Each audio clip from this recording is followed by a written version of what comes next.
Oh boy, what a game. Before I even talk about the game, you guys know what I'm talking about. Utah versus Sixers. Why was this game not on national television? You have the best team in the West and the best team in the East, and it's not on national TV. That is just a shame. I'm lucky that I live in the area and I don't have to pay for League Pass to watch Sixers games. But, oh my God, why was this game not on national TV? Because this one was something special. Man, that man Joel Embiid is something special. If you guys don't already know, I'm about to sound off about the Sixers right now, and not in a bad way, in a good way. Joel Embiid right now averaging 30 points on the season in 33 minutes with 11.6 rebounds. The MVP. By far. Not even close. And the two MVP frontrunners right now are him and Jokic. And the only thing that is standing in Jokic's way is his team. But Joel Embiid still would be the MVP in my opinion. Oh my God. 40 points on Gobert's head. On his head. He held Gobert to 4 of 10 shooting on 12 points for the night in 38 minutes.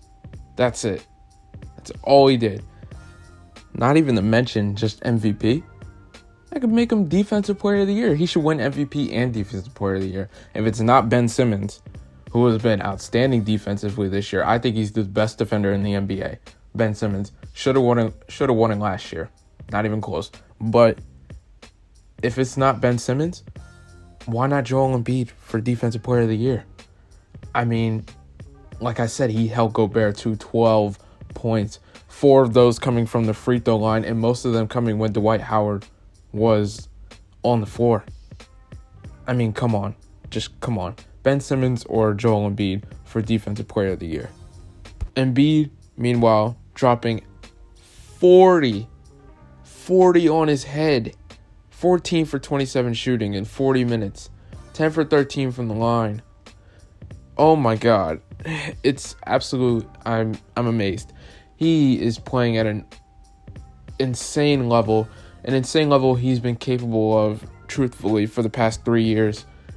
Just our coaching with Brett Brown was absolutely horrible. The Utah Jazz was this game to the Sixers 123-131 in overtime. Now, everyone is talking about, or at least Jazz fans on Twitter and Instagram, are talking about the calls.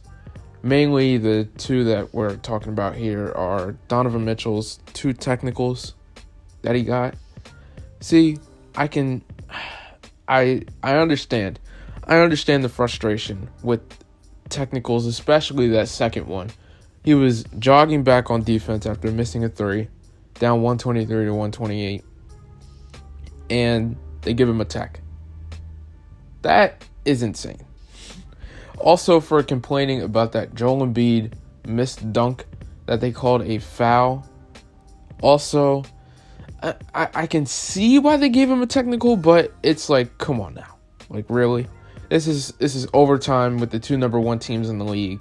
Let's not do this, please. Let's not give the best player on the other team a technical foul in overtime. Let's not do that. But foul calls happen. Refs make mistakes. Calls happen. You got to play through it. You can't complain. You just can't.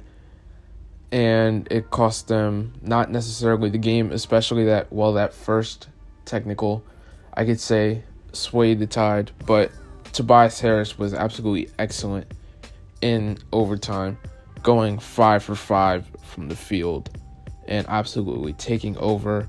Players making their free throws on the Sixers side. It was a performance that I love to see. I'm so happy about this team. It makes me so happy. So, getting back to Embiid and him being the MVP, LeBron has fallen off.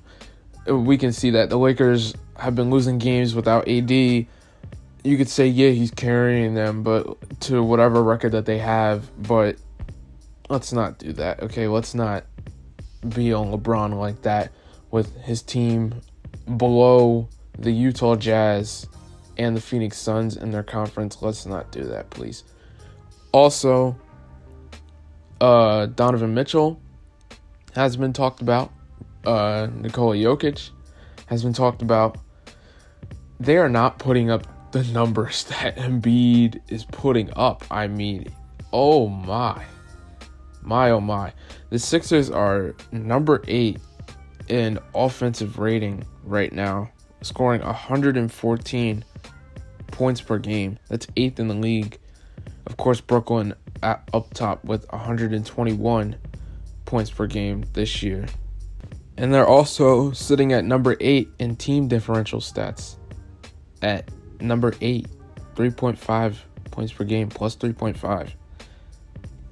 The Sixers can really go all the way. Like, they really can. And I really, really want them to. Brooklyn is really scary with Kevin Durant, James Harden, and Kyrie, but nobody can stop Embiid. There was a play in that game at the end in the fourth quarter where Embiid just took the ball and muscled Gobert out of the way. He fell to the floor, dunked the ball. This is a 2-time Defensive Player of the Year. He just completely exposed last night. He was nothing to him. Nothing. And Rudy Gobert's 12 points mainly came, started to feed him when Embiid was off the floor and Dwight Howard was subbing in for him. I mean, what else do I have to say?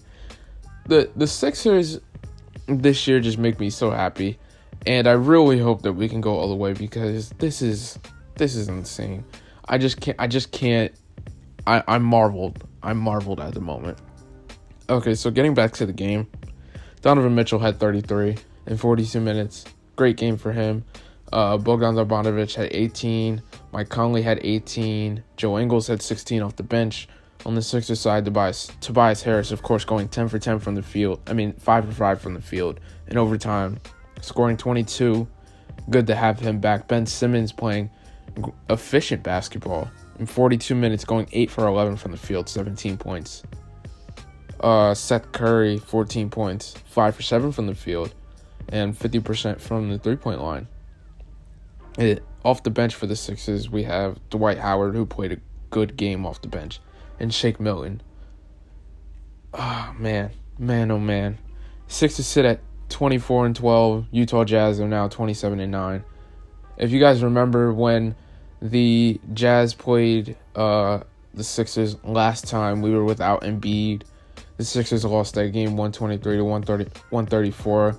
That was like the game for Jordan Clarkson. He had 40 in that game on February 15th. And having Embiid back just shows the difference between that game and this game. Ben Simmons had 42 in that game, picking up the slack for him. But having Embiid back just makes so much of a difference to this team, and it really shows. That's really all I have to say. If you guys enjoyed, like, comment, subscribe, all that YouTube stuff, it really helps me out. With that said, you know the drill. Stay cool, stay safe. Have a good one.